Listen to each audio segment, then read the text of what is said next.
জমিনের ভিতরে এমনও কিছু যুবক যৌবনের পাগলামি করে না না না, তারও পাগলামি করার বয়স, তারও মন চায় গুনাহ করতে। এই যুবক যৌবনের পাগলামি করতে তারও মন চায় বন্ধুদের সাথে গুনার আয়োজন করুক, মন চায় বন্ধুদের সাথে জিনা বেবিচার করুক, মন চায় যৌবনের চাহিদা অনুযায়ী সে অন্যায় করুক, মারামারি করুক, কাটাকাটি করুক। না না না না, এরপর আমি যখন দেখি কিছু যুবক না, তারা গানের আয়োজন করে না, কলিজার ভিতরে সে না গানকে অন্তরে জায়গা দেয় না, কলিজার মধ্যে আমি আল্লাহর কালামের মহব্বত ঢুকায় রাখে। আমি যখন দেখি তার মাথায় টুপি, মুখে আমার নবীর সুন্নতি দাড়ি, আমি যখন দেখি যুবককে মসজিদে যায় নামাজ পড়ে, আমি যখন দেখি যুবক না জিনা বেবিচার করে না, আমি যখন দেখি যুবক যৌবনে বাপ মার সেবা করে, উলামায়ে কেরামের তাজিম করে, দিলের ভিতরে আমি আল্লাহর প্রেম অন্তরে জমায় নেয়, দুনিয়ার নাপাক প্রেম ভালোবাসা অন্তরে জন্ম দেয় না। ওই যুবক যখন যৌবনে আমার কদমে সেজদা দেয়, তখন তার সেজদার দিকে তাকাইলো, এই জমিনের প্রতি আমার মায়া লেগে যায়। একটু আওয়াজ দিয়া কও না সুবহানাল্লাহ। মুসলমানের আওয়াজ এখন না সুবহানাল্লাহ। ভাইরা বন্ধুরা, জন্য বলি যুবক, তুমি আমি হয়তো তোমার দাম বুঝি না, তুমি নিজেও তোমার মূল্য বুঝো না, আল্লাহর কাছে তুমি কত দামি। তোমার ওসিলায় আল্লাহ পাক এই জমিন টিকায় রাখছে, নতুবা এই জমিনে যেই পরিমাণ গুনাহ হইতেছে, একটার পর একটা গজবাইত, হয়তো ওই গুনাহগারকে আল্লাহ বাঁচায় রাখছে তুমি যুবকের সেজদার কারণে। তোমার মতো যুবকের সেজদার উসিলায় আল্লাহ মদখুররে বাঁচায় রাখছে, তোমার মতো যুবকের নামাজের উসিলায় আল্লাহ ঘুষখোররে বাঁচায় রাখছে, তোমার মতো যুবকের সেজদার উসিলায় আল্লাহ পাক আসমান টিকায় রাখছে। আল্লাহু আকবার, জোরে কও। তোমার মতো যুবকের সেজদার উসিলায় আল্লাহ জমিন টিকায় রাখছে।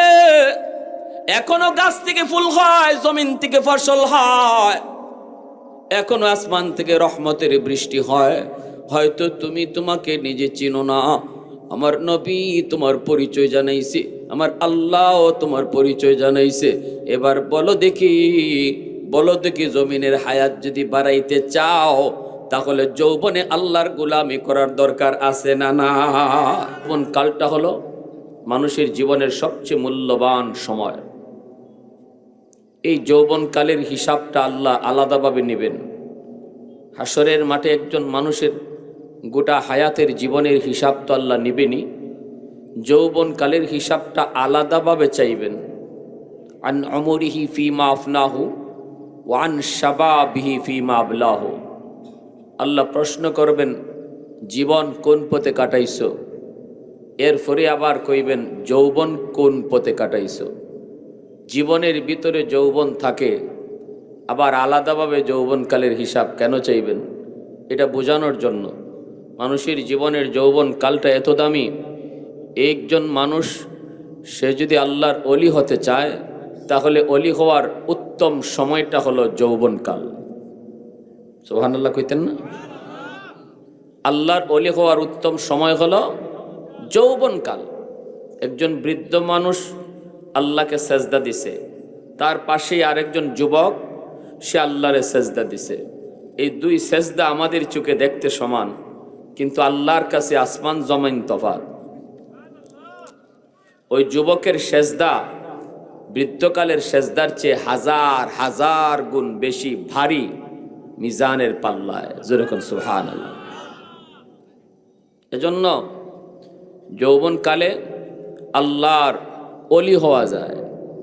যে যুবক যৌবনে ওয়াজ মাহফিল করায়, যে যুবক যৌবনে নামাজ পড়ে, যে যুবক যৌবনে দাড়ি রাখে, যে যুবক যৌবনে মাথায় টুপি পড়ে, যে যুবক যৌবনে বাপমারকে শ্রদ্ধা করে, যে যুবক যৌবনে মুরব্বীদেরকে শ্রদ্ধা করে, যে যুবক যৌবনে উলামায়ে কেরামকে তাজিম করে, ভালো কাজে তারে পাওয়া যায়, খারাপ কাজে যায় না, ওই যুবক যৌবনেই আল্লাহর ওলির তালিকায় নাম উঠায় নেয়।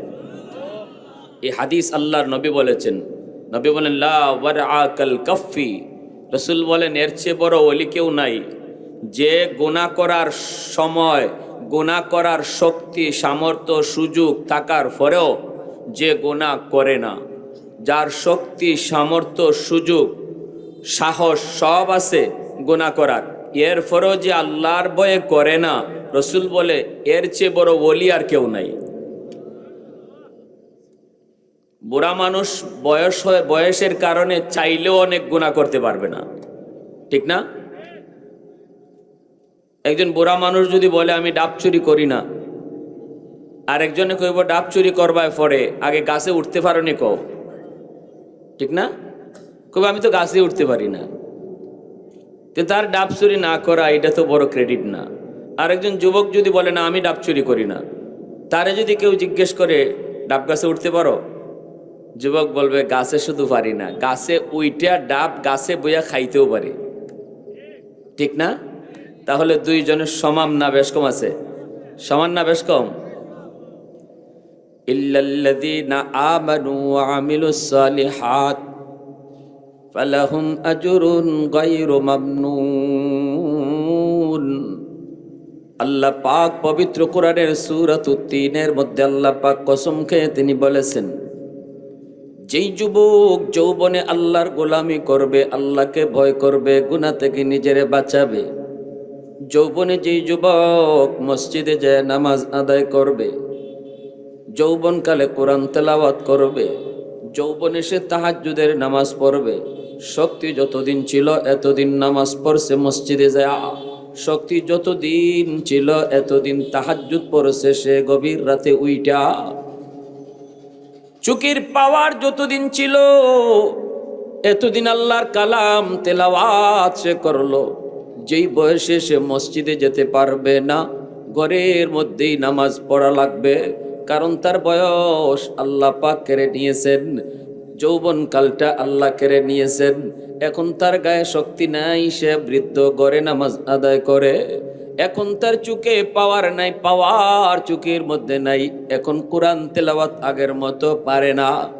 আল্লাহ পাক বলেন কসম খেয়ে আমি আল্লাহ বললাম, তার আমল নামায় ওই যৌবনের যত আমল ছিল সব আমল বৃদ্ধ বয়সে আল্লাহ জারি রেখে দিবে। ঘরে নামাজ আদায় করেছে যুবক,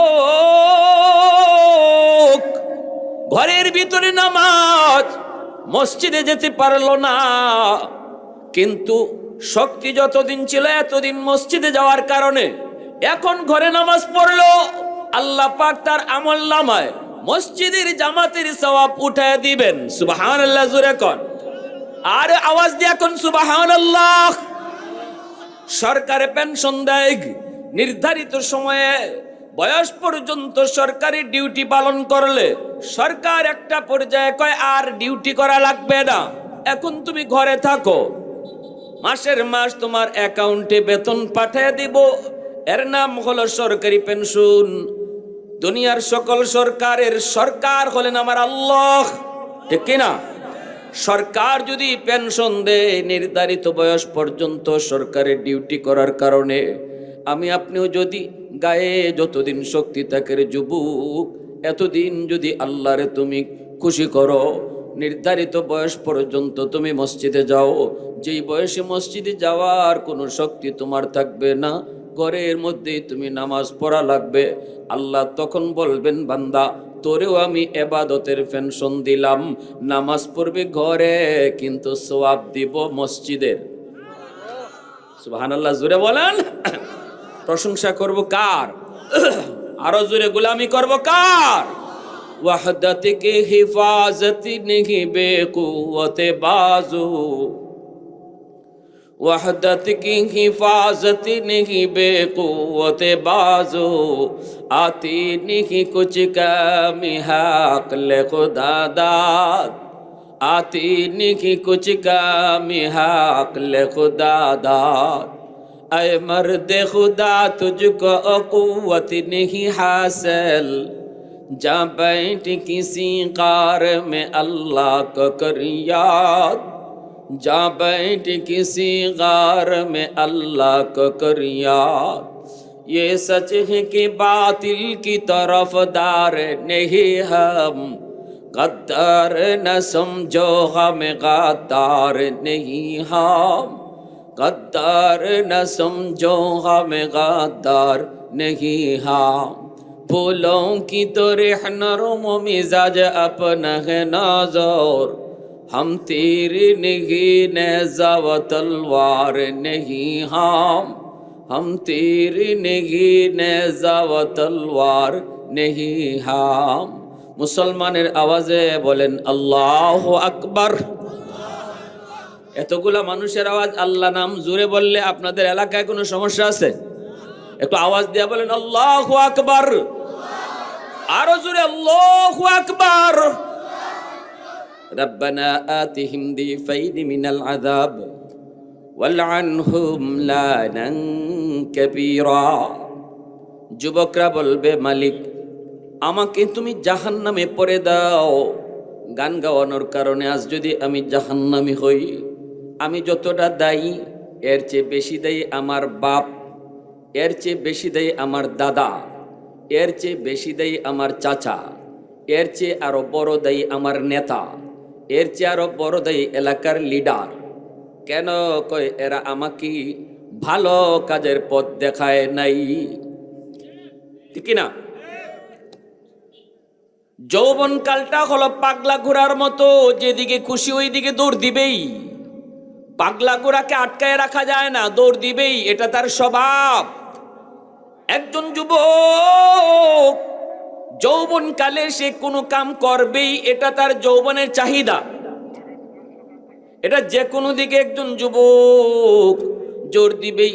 ওই দৌড় দেওয়ার সময় একজন মুরব্বী, একজন লিডার, এলাকার সমাজের মানুষ তারে বুঝাই দিবে দৌড় তো তুমি দিবাই, কিন্তু এই দিকে দিও না, ওই দিকে তুমি দৌড় দাও, এই দিকে না ওই দিকে যাও, গানের দিকে না তুমি ওয়াজের দিকে যাও, না না যাত্রার দিকে না তুমি ওয়াজ মাহফিলের দিকে আগাও, না যুবক অন্যায় পথে যাও না মসজিদের দিকে আগাও। ডাইকা ডাইকা একজন যুবককে ভালো পথের পরামর্শ দিবে, ভালো কাজের দিকে আগায় দিবে। ওই যুবক আল্লাহর সামনে বলবে মালিক আজ যদি আমাকে গান গাওয়ানোর কারণে তুমি জাহান্নামে দাও, আমাকে যেই পরিমাণ শাস্তি তুমি দিবা, আমার মুরব্বি আর লিডারদেরকে ডাবল শাস্তি দেও। কিয়ামতের ময়দানে ওই যুবক এলাকার ওই মানুষগুলার জন্য আল্লাহর কাছে ডাবল শাস্তির আবদার করবে। কারণ সে বলবে আমি তো পাগল ছিলাম এই বয়সে, কোন দিকে যাব সেই সিদ্ধান্ত আমাকে পিছন থেকে কেউ দেয় নাই, ঠিক না? জোরে কর ভাইয়েরা আমার জন্য বলি, এলাকার লিডারদের, মুরব্বীদের, এলাকার বিচারকদের, এলাকার মা বাবা, চাচা চাচি যারা আছে তারা তাদের সন্তানকে ভালোর পথ দেখায় রাখা, এটা তাদের দায়িত্ব। ভাইরা বন্ধুরা জন্য আল্লাহ পাক রব্বুল আলামিন কয় ওই যুবক যেই যুবক যৌবনে আমি আল্লাহকে ভয় করে, ওই যুবক যেই যুবক যৌবনে আমি আল্লাহর ভয় অন্তরে রাখে, যেই যুবক যৌবনে মা বাবার সেবা করে, যেই যুবক যৌবনে ওয়াজ মাহফিলের দিকে দাবিত থাকে, যেই যুবক যৌবনে নাপাক প্রেম ভালোবাসা অন্তরে নেয় না, আমি আল্লাহর প্রেম অন্তরের ভিতরে জমায় নেয়, তার সেজদার দিকে তাকাইলে এই জমিনের প্রতি আমার মায়া লাগে। আল্লাহু আকবার।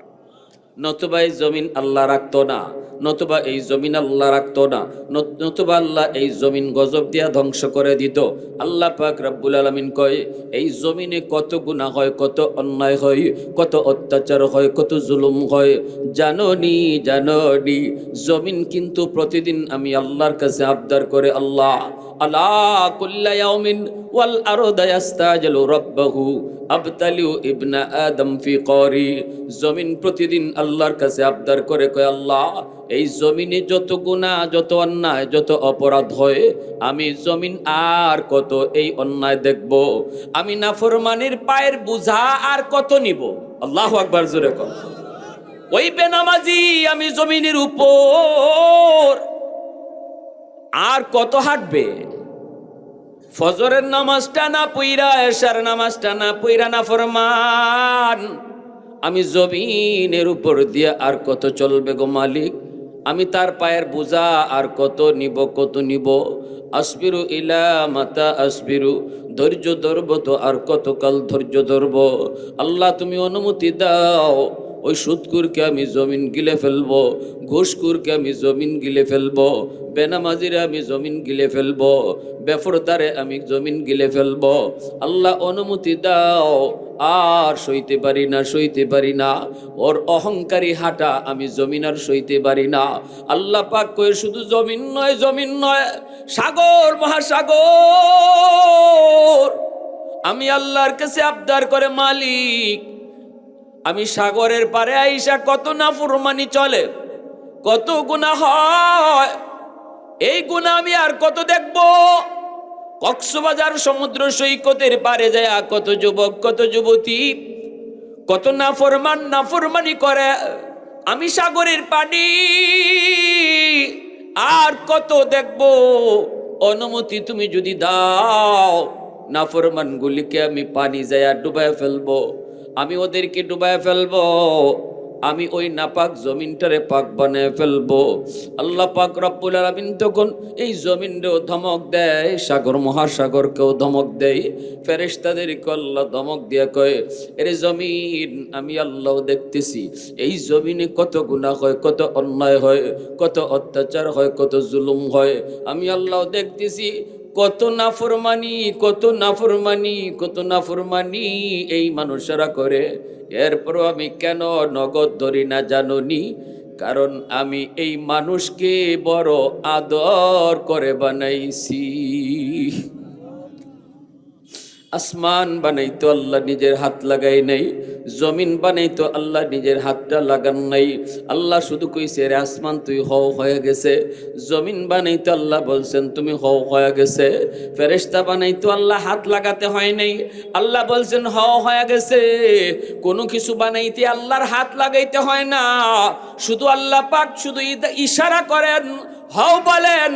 আল্লাহ শুধু ইরাদা করেন, ইন্নামা আমরুহু ইযা আরাদা শাইআন আইয়াকুলা লাহু কুন ফায়াকুন। আল্লাহ শুধু কয় হও, হয়ে যায়। কিন্তু আল্লাহ কয় মানুষ বানাইতে আমি আল্লাহ আদেশ দেই নাই, শুধু আদেশ দিয়া বানাই নাই। কারণ এই মানুষ আমার এত মায়ার, এই মানুষকে বানাইতে খালাকতু বিয়াদাইয়া, আমি আমার হাত লাগায়া বানাইছি। কারণ এই চেহারার মধ্যে এত দামি কপাল, এই কপালটা আমি আল্লাহ বানাইছি আমার সেজদার জন্য। যেই কপালটা আমার সেজদার জন্যই আমি আল্লাহ শুধু বানাইলাম। এই কপাল ফেরেশতাদের হাতে বানাইলে হয় না, এই কপাল আদেশ দিয়া বানাইলেও হয় না। এই কপালটার বড় দাম আমি আল্লাহ আমার কুদরতি হাত লাগাইয়া বানাইছি। এজন্য আল্লাহ কইরে, জমিন আমার আর আমার বান্দা বান্দির মাঝখানে তোরা নাক গলাবি না। আমার বান্দা যত গুনাই করুক, করলে আমার করছে, তোর কি? সুবহানাল্লাহ জুড়ে বলেন। আমি আল্লাহ তো অপেক্ষায়, কখন কোথায় যায় সে চুকের পানি জড়ায় কয় আল্লাহ ভুল করে ফেলেছি। আল্লাহ পাক কয় আমি এই দিনটার অপেক্ষায় আছি বান্দা, যখন যে টাইমে যে জায়গায় বইসে তুই বলবে আর করবো না, সাথে সাথে আমি তোর পিছনের সব গুনাহ মাফ করে দিমু। আত-তাইবু মিনাজ যামবি কামান লা যামবালা, কামান লা যামবালা। আল্লাহ পাক রব্বুল আলামিন কয়, রে জমিন শুন, যতদিন পর্যন্ত জমিনে এই মানুষগুলি থাকবে, এক নাম্বার হলো লাউলা মাশাইখু রুকা والشباب خشع والأطفال رضع والأنعام رضع لجعلت السماء حديدا والأرض خفصفا والتراب رمادا وما أنزلت من السماء قطرا وما أنبت من الأرض نباتا বাল আনজালতু আলাইকুমুল আযাবা সাব্বা। আল্লাহ পাক বলে, এক নাম্বার হলো এই জমিনের ভিতরে আমার কিছু বান্দা বান্দি আছে যাদের বয়স হয়ে গেছে, চুলদারি তাদের পাকা, তাদের কোমরে ব্যথা, সেজদায় গেলে পরে বড় কষ্ট হয়, মসজিদে যেতে চাইলে সে পারে না, কারণ মাথা ঘোরায়, কোথায় কখন জানি কোথায় পড়ে যায়। এরপরও আমি যখন দেখি আমার বান্দা রুকুতে যায় কষ্ট হয়, সেজদায় যায় কষ্ট হয়, এরপরও কষ্ট করে করে আমাকে সেজদা দেয়, তার সেজদার দিকে তাকাইলে এই জমিনের প্রতি আমার বড় মায়া লাগে। আল্লাহ পাক কই 2 নাম্বার দল হলো ওয়াশাবাবু খুশা। এই জমিনের ভিতরে এমনও কিছু যুবক যৌবনের পাগলামি করে না না না, তারও পাগলামি করার বয়স, তারও মন চায় গুনাহ করতে। এই যুবক যৌবনের পাগলামি করতে তারও মন চায় বন্ধুদের সাথে গুনার আয়োজন করুক, মন চায় বন্ধুদের সাথে জিনা বেবিচার করুক, মন চায় যৌবনের চাহিদা অনুযায়ী সে অন্যায় করুক, মারামারি করুক, কাটাকাটি করুক। না না না না, এরপর আমি যখন দেখি কিছু যুবক না তারা গানের আয়োজন করে না, কলিজার ভিতরে সে না গানকে অন্তরে জায়গা দেয় না, কলিজার মধ্যে আমি আল্লাহর কালামের মহব্বত ঢুকায় রাখে। আমি যখন দেখি তার মাথায় টুপি, মুখে আমার নবীর সুন্নতি দাড়ি, আমি যখন দেখি যুবককে মসজিদে যায় নামাজ পড়ে, আমি যখন দেখি যুবক না জিনা বেবিচার করে না, আমি যখন দেখি যুবক যৌবনে বাপ মার সেবা করে, উলামায়ে কেরামের তাজিম করে, দিলের ভিতরে আমি আল্লাহর প্রেম অন্তরে জমায় নেয়, দুনিয়ার নাপাক প্রেম ভালোবাসা অন্তরে জন্ম দেয় না। ওই যুবক যখন যৌবনে আমার কদমে সেজদা দেয়, তখন তার সেজদার দিকে তাকাইলো এই জমিনের প্রতি আমার মায়া লেগে যায়। একটু আওয়াজ দিয়া কও না সুবহানাল্লাহ। মুসলমানের আওয়াজ এখন না সুবহানাল্লাহ। ভাইরা বন্ধুরা, জন্য বলি যুবক, তুমি আমি হয়তো তোমার দাম বুঝি না, তুমি নিজেও তোমার মূল্য বুঝো না। আল্লাহর কাছে তুমি কত দামি। তোমার ওসিলায় আল্লাহ পাক এই জমিন টিকায় রাখছে, নতুবা এই জমিনে যেই পরিমাণ গুনাহ হইতেছে একটার পর একটা গজবাইত, হয়তো ওই গুনাহগারকে আল্লাহ বাঁচায় রাখছে তুমি যুবকের সেজদার কারণে। তোমার মতো যুবকের সেজদার ওসিলায় আল্লাহ মদখুররে বাঁচায় রাখছে, তোমার মতো যুবকের নামাজের ওসিলায় আল্লাহ ঘুষখোররে বাঁচায় রাখছে, তোমার মতো যুবকের সেজদার ওসিলায় আল্লাহ পাক আসমান টিকায় রাখছে। আল্লাহু আকবার, জোরে কও। তোমার মতো যুবকের সেজদার উসিলায় আল্লাহ জমিন টিকে রাখছে। এখনো গাছ থেকে ফুল হয়, জমিন থেকে ফসল হয়, এখনো আসমান থেকে রহমতের বৃষ্টি হয়। হয়তো তুমি তোমাকে নিজে চিনো না, আমার নবী তোমার পরিচয় জানাইছে, আমার আল্লাহ তোমার পরিচয় জানাইছে। এবার বলো দেখি জমিনের হায়াত যদি বাড়াইতে চাও, তাহলে যৌবনে আল্লাহর গোলামি করার দরকার আছে না না? কাদের ইচ্ছা আছে আল্লাহর গোলামি করার? হাতুল আল্লাহ কবুল করো, জোরে কোনা আমিন। শিশুকালটা যদি তারে কোরআন শিখাও, মাদ্রাসায় পড়াও, তাহলে এই সন্তান কলেজে গেল, ভার্সিটিতে গেল, কোরআন ভুলবে না, ইয়াসিন ভুলবে না।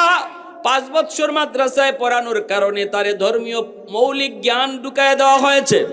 এই ছেলে ডাক্তার হলো, মার কবরের পাশে ইয়াসিন পড়বে। এই ছেলে ইঞ্জিনিয়ার হলো, মার জানাজা পড়াইতে পারবে। আওয়াজ দেখুন না, ঠিক কিনা? এই ছেলে ভার্সিটিতে পড়লো, বাবার জানাজা পড়াইতে পারবে। ইমাম সাহেব জানাজা পড়াইলে চোখ দিয়া পানি আসবে না। সন্তান যদি বাবার জানাজা পড়ায় চোখ দিয়ে পানি ঝরবে, ঠিক কিনা রে ভাই? এজন্য বলি বাবা শোনো, হাত জোর করে বলি, ওলামায়ে কেরাম এত কষ্ট করে করে দেশ দেশান্তরে ঘুরে শুধু এতটুকু মেসেজ দেওয়ার জন্য। আমাদের ওয়াজ আপনারা শুনবেন, এখান থেকে গেটটা পার হইলেই ওয়াজ শেষ। কিন্তু যদি একজন মানুষ এখান থেকে নিয়ত করে আমার সন্তানটারে আমি তার জীবনের লেখাপড়া মাদ্রাসা দিয়ে শুরু করাইব, এই মুসলমানের সন্তান বানাইয়া তারে ডাক্তার বানাইব, মুসলমানের সন্তান বানাইয়া তারে ইঞ্জিনিয়ার বানাইব, এই নিয়তটা এখান থেকে একজন মানুষও যদি কইরা যায়, আমাদের ওয়াজে আসাও সার্থক, প্রোগ্রাম করানোটাও সার্থক। একটা ছেলে যদি খালি দিনের পথে আসে, তার উসিলায় পুরা ঘর আল্লাহ সংশোধন করে দেয়। ছেলে যদি মাদ্রাসায় পড়ে, মা বেফরদায় চললো, এখন পারতো না। ছেলে যদি মাদ্রাসায় পড়ে, বাপ যদি দাড়ি কাটতো আগে, এখন ছেলের কারণে পারতো না। ঠিক কিনা জোরে এখন? আমি 2 ঘন্টা ওয়াজ করাইও তো পারতাম না, আপনার মুখে দাড়ি তুলাইতাম। সহজ হইতো না, এত সহজ হইতো না, কঠিন। কিন্তু ছেলেটারে মাদ্রাসা যদি দেলাইতে পারেন, আজকে নয় কাল, এখন নয় তখন, সন্তানের খাতিরে বাবার মুখে দাড়ি চলে আসবে। আলহামদুলিল্লাহ, এই যে বাস্তব প্রমাণ আমার এখানে চাচা এনে কইতেছে। এরম খুঁজলে একজন দুজন না, সব অনেক পাওয়া যাবে এমন। মা বেফরদায় চলতো, ফর্দা করতো না, পুরুষের সাথে কথা কইতো। ছেলেটা মাদ্রাসায় পড়ে, এখন আর মা পুরুষের সাথে কথা কয় না, ফর্দার থাকে। এটা আমরা ওয়াজ করে কত বুঝাইলাম নে, কতদিনই আমরা মানে ওয়াজ তো ওয়াজের জায়গায় থাকে, মানে কয়জনই যারা কিছু দিলটা নরম হয়, ওয়াজের মাঝে দিলটা নরম আল্লাহ কইরা দেয়, এখান থেকে দুই একজন যায়। কিন্তু সমাজ যদি পরিবর্তন করণ লাগে, যেখানে রোগ এখানে ওষুধ দেওয়া